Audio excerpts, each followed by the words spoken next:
Salut à tous, salut à toutes, bienvenue pour cette nouvelle vidéo.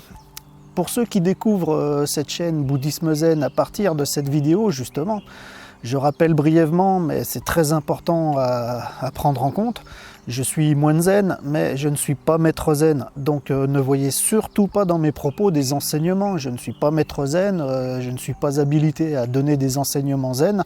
Là, c'est juste un simple partage sans prétention à partir d'une expérience personnelle, dans le simple espoir de peut-être susciter des nouvelles aspirations ou en tout cas peut-être répondre à un premier questionnement chez des gens qui s'interrogent, qui s'intéressent à la voie du Bouddha. Voilà, parenthèse faite, mais à bien garder à l'esprit. Alors le sujet aujourd'hui, un sujet qui me tient vraiment à cœur. Et puis là justement, je vais sortir un peu des sentiers battus parce que j'entends pas forcément ça en règle générale dans l'enseignement zen, bien que finalement, inconsciemment, c'est ce qu'on pratique de toute façon quand même. C'est le rapport au corps avec la pratique.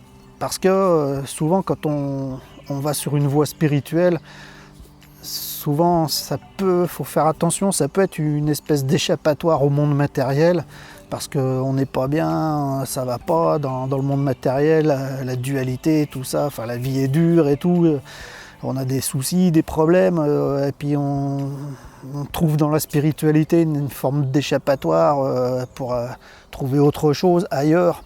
Alors qu'en fait, on voit bien avec la voie du Bouddha que tout se passe ici et maintenant, dans les conditions telles qu'elles sont. Comme on dit, il y a cette fameuse phrase qui dit que tant que tu fais une différence entre le samsara et le nirvana, c'est que tu es au samsara. Ça montre bien qu'en fait, la réalisation spirituelle, elle se fait au sein de l'existence telle qu'elle est ici et maintenant, dans notre réalité d'ici et maintenant. D'où l'importance du corps dans la pratique, parce que, en tout cas, pour le moment, sur ce plan-là, on est incarné. L'expérience que l'on fait de l'existence, elle se fait à travers de notre corps, à travers d'une incarnation matérielle, physique. Peut-être que c'est pas toujours comme ça. Il se peut qu'il y ait d'autres plans. On voit avec la théorie des cordes, si on prend en compte la science, avec la mécanique quantique, la physique quantique et la théorie des cordes, on voit que tout ne s'arrête peut-être certainement pas au monde matériel, qui apparemment n'est que la projection d'une potentialité parmi une infinité de probabilités finalement, et que dans ces probabilités où tout est énergie, à des taux vibratoires différents, il y a des taux vibratoires qui vont être où l'énergie va se matérialiser, c'est ce que la science nous démontre. Moi j'habite pas loin du CERN, Centre européen de recherche nucléaire, nous démontre bien que dans leur recherche de l'infiniment petit, que la matière à la base c'est de l'énergie, et que tout l'univers est énergie, mais il y a les énergies justement, elles ont des taux vibratoires plus ou moins élevés, et dans un certain contexte ça va matérialiser des atomes, avec le noyau, protons, et neutrons, et puis les électrons qui gravitent autour, et puis tout l'univers est fait d'atomes, de matière, mais ça c'est un des plans énergétiques finalement. Pour l'instant on est dans celui-là. Nous, notre expérience actuelle, elle se fait à travers de l'incarnation dans le monde physique, à travers le corps. Donc le corps, c'est super important pour la pratique. La spiritualité, c'est pas de l'esprit dans le sens ailleurs, lointain, vaporeux. La spiritualité, c'est une pratique au quotidien qui se fait à travers le conditionnement tel qu'il est, c'est-à-dire à travers notre corps, notre condition de vie telle qu'elle est. Le Bouddha, quand il s'est éveillé en tant qu'être humain, assis au pied d'un arbre, selon les conditions du moment. Il n'est pas allé dans un autre monde pour s'éveiller puis revenir après. Il s'est éveillé dans sa condition du moment, quoi. Et donc, c'est tout à fait plausible et faisable aussi pour nous. Mais pour ça, justement, il faut prendre soin de son corps.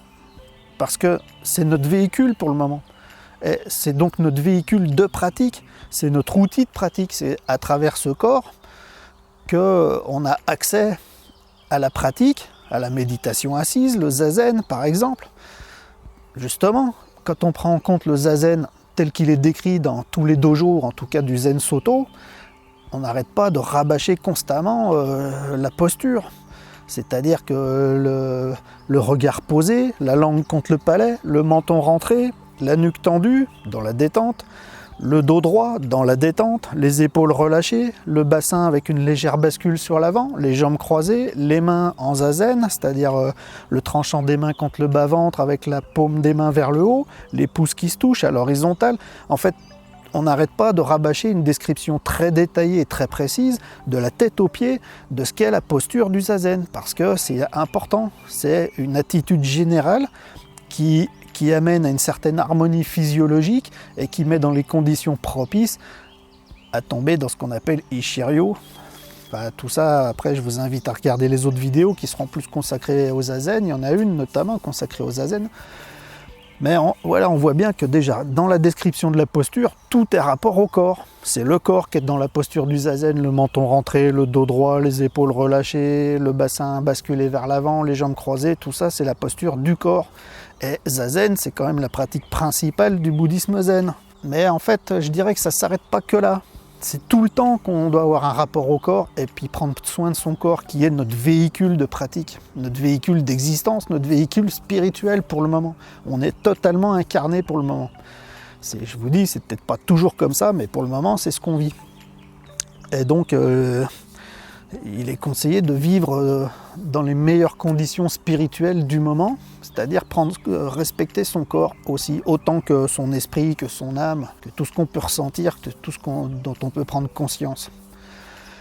Et je dirais donc, moi j'ajoute à ça justement l'activité sportive. Pour moi c'est essentiel le sport, parce que ça met le corps dans une condition générale de bonne santé. Quand on fait du sport régulièrement, c'est reconnu médicalement, ça aide à rester en bonne santé sur tous les sens, sur tous les plans, cardiovasculaire, etc. Mais ce qu'il y a, c'est que pendant qu'on est en train de faire du sport, en réalité, c'est la même chose que quand on est en train de faire zazen. Bon, déjà, on fait des endorphines, on se met dans un certain conditionnement. Par exemple, si on va faire du sport dans la nature, on va faire de la marche rapide, un peu de footing, on rentre dans un certain contexte où on est finalement dans le même contexte que quand on fait zazen. C'est la même chose. Quand on a pris la posture, comme je vous disais, qui a un certain équilibre physiologique, et ben, quand on est en train de courir, par exemple, dans la nature, dans les bois, sur les petits chemins, et ben, finalement, on arrive à un état très similaire. Et on tombe aussi facilement dans Ishiryo en faisant du sport qu'en faisant zazen. Et pour moi, je pense que c'est une des clés, c'est une des portes aussi, l'activité physique. Donc déjà, parce que ça fait du bien au corps, ça le maintient en bonne santé. Donc ça veut dire qu'on est en train d'entretenir notre véhicule de pratique, mais en plus pendant qu'on est en train de le faire, on rentre dans les mêmes conditions physiologiques que pendant le zazen, et donc on a cette approche plus spirituelle de l'instant, puisqu'on est vraiment dans l'instant présent, très concentré dans l'instant présent, en train d'entendre les oiseaux, en train de communier avec la nature, en train de sentir chaque pas qui foule le sol, en train de sentir notre corps en train de bouger, d'être dans l'action. On est complètement ramené à l'instant présent. Il y a beaucoup de sportifs qui disent « Moi, je suis accro au sport parce que quand je fais du sport, je pense pas. Je pense plus. Enfin, je sors des trucs du quotidien, tout ça. Je rentre dans un autre monde. » C'est ça, en fait. Ils se rendent pas compte, mais ils sont dans Ishiryo et ils sont dans l'instant présent. Ils sont ni dans le passé, ni dans le futur pendant qu'ils font du sport. Donc, voilà l'importance. Va avec ça, l'alimentation, forcément. Parce que si on bouffe tout et n'importe quoi de façon malsaine, le corps réagit en conséquence, il est mal foutu, il n'a pas la patate, il n'a pas l'énergie, et puis donc c'est pas l'idéal pour la pratique. C'est pour ça que dans les temples zen, en général tout le temps dans les temples zen, il y a une hygiène de vie qui est excellente. On a des horaires régulières pour tout, et toute l'hygiène de vie, le gyoji sur la journée, c'est-à-dire la pratique au quotidien, sur toute la longueur de la journée, est très bien rythmée et de façon optimale pour l'hygiène de vie générale, physique, spirituelle, tout. Le matin, on se lève suffisamment tôt, on va faire zazen. Après, toute la journée, on bouge justement, on fait bouger notre corps parce qu'on est dans le samu, c'est-à-dire qu'on est dans l'activité collective pour le bien collectif, où chacun met sa main à la pâte pour le bien collectif.